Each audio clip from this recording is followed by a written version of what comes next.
How we doing? It's Mr. Carter here, ready to do home link 510.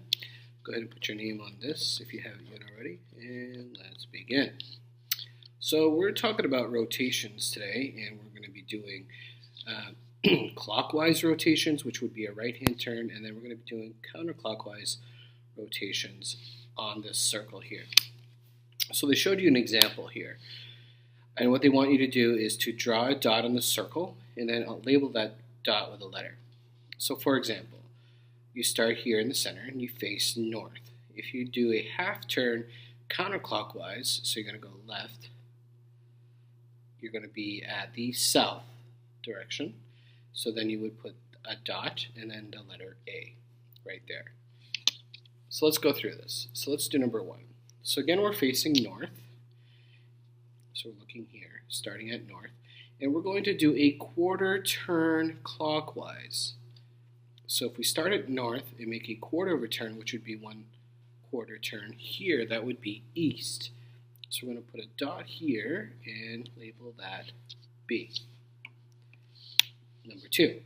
So we're facing north again, so we're going to start at north. This time we're going to do a 3 quarter turn clockwise. And then we're going to mark the direction you are facing with the letter C. So we're going to start at north, do a 3 quarter turn, so that's 1 quarter, 2 quarters, or a half turn.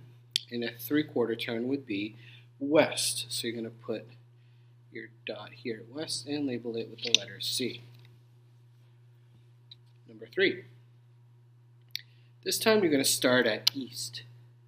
And they're asking you to do a quarter turn counterclockwise. So that's opposite of the way the clock goes. So we're going to go 1 quarter turn this way, and we're going to mark that direction we're facing with the letter D.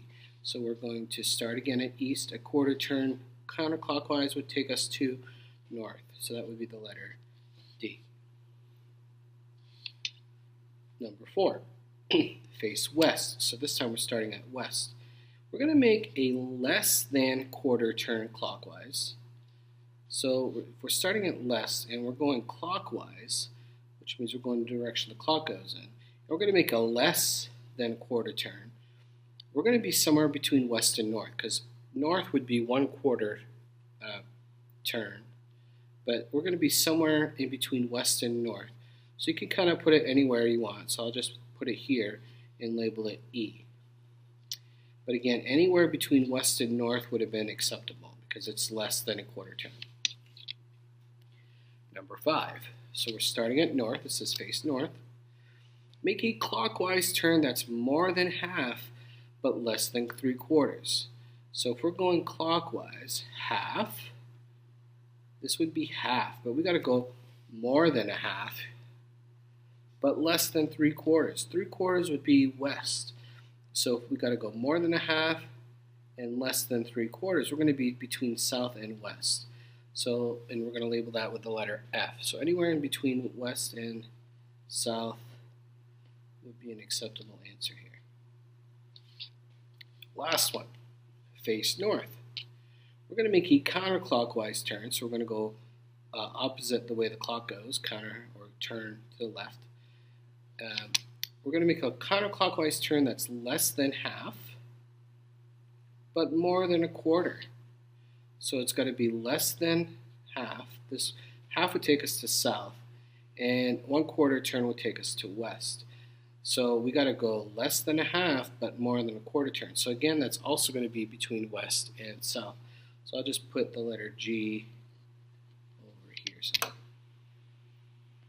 And that does it for our rotations. Now let's go down to our practice.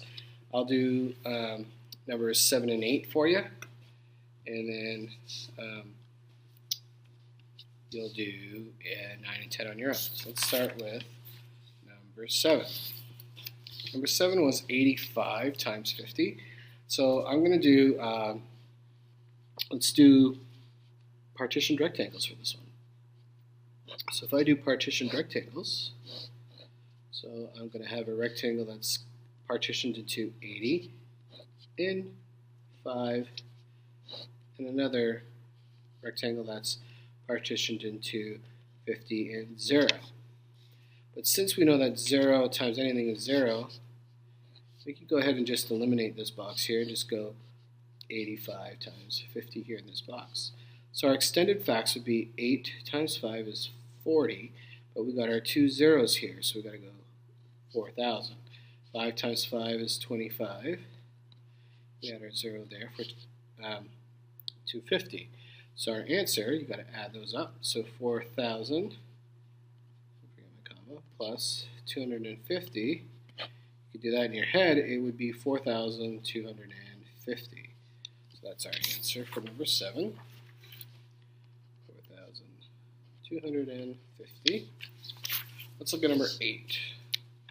So number 8 is 416 times 6. So I'm going to do lattice for that. So since it's a 3 by 1, I'm going to make a 3 by 1 array. 4, 1, and 6 for 416, and then our other 6's here on the side. Then I'm going to make my diagonals. 6 times 6 is 36. 6 times 1 is 6, so I'm going to put my placeholder here and my 6 over here. 4 times 6 is 24. Now I'm going to add my diagonals. 6. 6 plus 3 is 9. 4 plus 0 is 4. And 2 plus nothing is 2. So our answer is 2,496. So I'll go ahead and transfer that over. 2,496. All right, that's it for now. Hope this was helpful. If you have any questions, please come and see me. All right, take care.